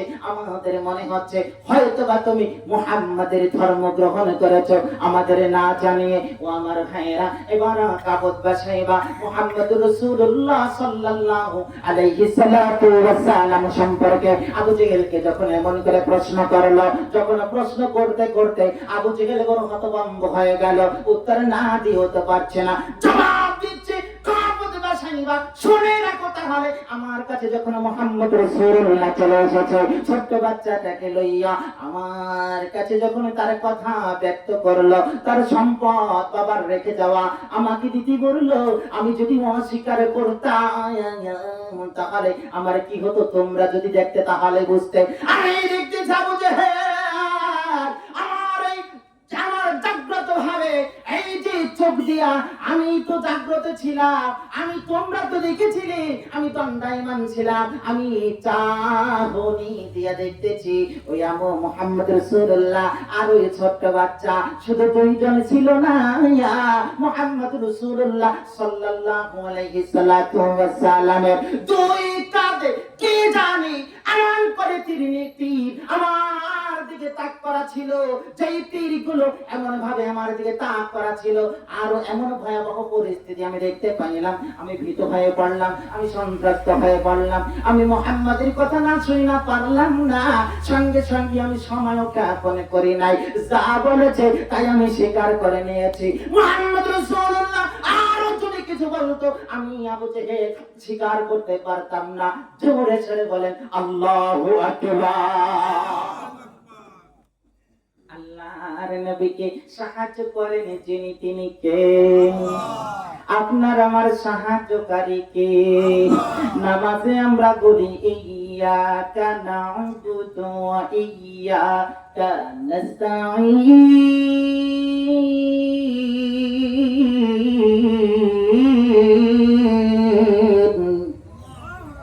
আমরা কার ইবাদত করি? কার কাছে আমরা সাহায্য কামনা করি? ইস্তাঈনু বিস-সাবরি ওয়াস-সালাহ। আল্লাহ রাব্বুল আলামিন দুনিয়ার মানুষদেরকে জানায় দিল, ও দুনিয়ার মানুষ, তোমরা পরীক্ষায় পড়বে, তোমরা মুসিবতে পড়বে, তোমরা বিমারে পড়বে, তোমরা আযাবে পড়বে, আমি আল্লাহ তোমাদের পরীক্ষা নেব। যেহেতু তোমরা মুমিন, তোমাদের পরীক্ষা তো আমি আল্লাহই নেব। ওয়ালানাবলুওয়ান্নাকুম বিশাইইম মিনাল খাউফি ওয়াল জুই ওয়া নাকসিম মিনাল আমওয়ালি ওয়াল আনফুস। ও আমার ভাইরা, আমার বন্ধুরা, আল্লাহ তাআলা রাব্বুল আলামিন ভয় দিয়া পরীক্ষা নেবে। ভয় তো দিয়েছিল করোনার সময়, দিয়েছিল কি দিয়েছিল না? বাবা মারা গিয়েছে, সন্তান পর্যন্ত তাকে গোসল করতে সাহস পায় নাই। সন্তান বাবা মারা গিয়েছে, কবরস্থ করার মতো শক্তি সাহস পায় নাই। সন্তানরা ঠিক না বেঠি? ভয় দিয়েছিল কি দেয় নাই? আল্লাহ তাআলা মুমিনদের পরীক্ষা নেবে ফসল দ্বারা, জীবন দ্বারা। ও আমার ভাইরা, আমার বন্ধুরা আমার, কিন্তু আমরা সাহায্য চাবো কার কাছে? আল্লাহ তাআলা রাব্বুল আলামিনের কাছে সাহায্য চাইবো, কোন মাহাজারের সাহায্য চাইবো না, কোন বাবার কাছে সাহায্য চাইবো না। কারণ কোন বাবা আপনাকে কিছু দিতে পারবে না, কোন মাজারওয়ালা আপনাকে কিছু দিতে পারবে না। একমাত্র দিতে পারবেন যিনি, তিনি কে? জোরে জানায়া দেই, আর জোরে বলেন কে? আল্লাহ সুবহানাহু ওয়া তাআলা আপনাকে দিবে, আমাকে দিবে। ওয়াদাল্লাহি হাক্কা, আল্লাহ তাআলা রাব্বুল আলামিন ওয়াদাবদ্ধ। তাই ভাইরা আমার, বন্ধুরা আমার, সীমা লঙ্ঘন করা যাবে না। আবু জেহেলের দলের লোক সমাজে আছে কি আছে না?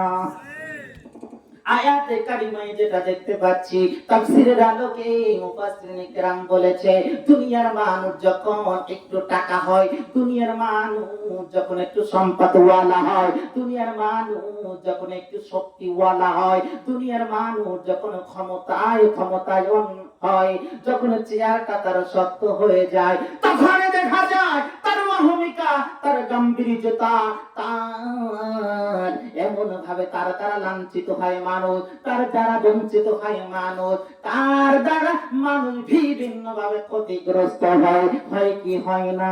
আবু জেহেল তো সেই কাজটাই করেছিল। আমার ভাইরা, সেই কাজটা করা যাবে না।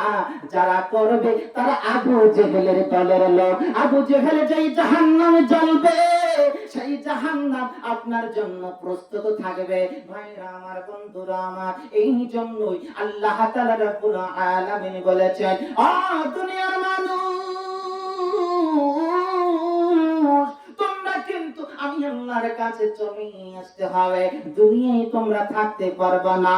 এই দুনিয়ায় কোন রকমে তোমরা থাকতে পারবা না। তোমার রবের নিকট প্রত্যাবর্তন সুনিশ্চিত। তোমার রবের নিকট তোমাদেরকে ফিরে আসতে হবে। ইন্না লিল্লাহি ওয়া ইন্না ইলাইহি রাজিউন।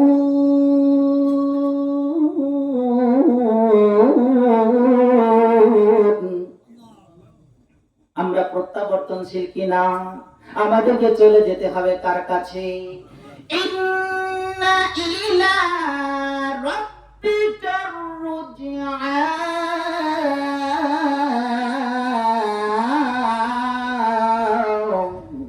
আল্লাহ তাআলা রাব্বুল আলামিন সূরাতুল আলাকে জানিয়ে দিলেন, ও দুনিয়ার মানুষ, তোমার রবের নিকট অবশ্যই তোমাকে আসতে হবে, অবশ্যই আসতে হবে। সেখানে কিন্তু প্রত্যাবর্তন সুনিশ্চিত। কোন রকম তোমরা থাকতে পারবে না দুনিয়ায়। এমন কোন প্রযুক্তি নাই, এমন কোন ক্ষমতা নাই, এমন কোন মেডিসিন নাই, এমন কোন ডাক্তার নাই, এমন কোন প্রযুক্তি পৃথিবীতে নাজিল হয় নাই, অবতীর্ণ হয় নাই, সৃষ্টি হয় নাই, আবিষ্কার হয় নাই, যে প্রযুক্তি দিয়া দুনিয়ায় আপনি আমি থাকবো, ঠিক না বেঠে? ভাইরা আমার, বন্ধুরা আমার, উদার তাহবান জানাইয়া শোনা আসর, ওই আল্লাহর নিকট যেহেতু ফিরে যেতে হবে, আমাদেরকে মৃত্যুবরণ করতে হবে। এই জন্যই আমাদেরকে অবশ্যই অবশ্যই তাকওয়া অর্জন জরুরি, ঠিক না বেঠে? তাকওয়া অর্জন জান্নাতে যাওয়ার মূল চাবিকাঠি হচ্ছে তাকওয়া। আর তাকওয়ার ব্যাখ্যাটা এখানে এসেছে ভাবে যে হযরত ইবনে আব্বাস রাদিয়াল্লাহু তাআলা আনহু, যিনি রাইসুল মুফাসসিরিন, তিনি বলেছেন এরকম যে তাকওয়ার ব্যাখ্যা যে আপনি চলতে গেলে আপনাকে হেফাজত করবেন কাঁটা থেকে, কাদা মাটি থেকে, দুনিয়ার সমস্ত আবর্জনা থেকে। আপনাকে হেফাজত করার জন্য যেইভাবে আপনি সতর্কতা অবলম্বন করবেন, এই সতর্কতা অবলম্বনের নামই হচ্ছে তাকওয়া। যারা বলেন সুবহানাল্লাহ। কাঁটা যুক্ত পথ, এরকম এক পথের মধ্য দিয়ে আপনি যদি চলতে চান, তাহলে আপনাকে কিভাবে চলতে হবে? যথেষ্ট সতর্কতা অবলম্বনের মধ্য দিয়ে, ঠিক কিনা? হযরত ওমর রাদিয়াল্লাহু তাআলা আনহু তাকওয়ার কথা জিজ্ঞেস করার পরে তখন তিনি এভাবেই বলেছিলেন যে ইয়া আমিরুল মুমিনিন, খলিফাতুল মুসলিমিন। তাহলে বলেন, এরকম কাঁটা যুক্ত পথে নিজের জামা কাপড় নিজেকে হেফাজত করে চলতে গেলে কি পথ অবলম্বন করতে হবে? তখন বলল সতর্কতা অবলম্বন। তখন বলল ইয়া আমিরুল মুমিনিন, এটাই হচ্ছে তাকওয়া। যারা বলেন সুবহানাল্লাহ। হালাল হারাম, ভালো মন্দ, খারাপ থেকে নিজেকে বাঁচিয়ে চলার নামই হচ্ছে তাকওয়া।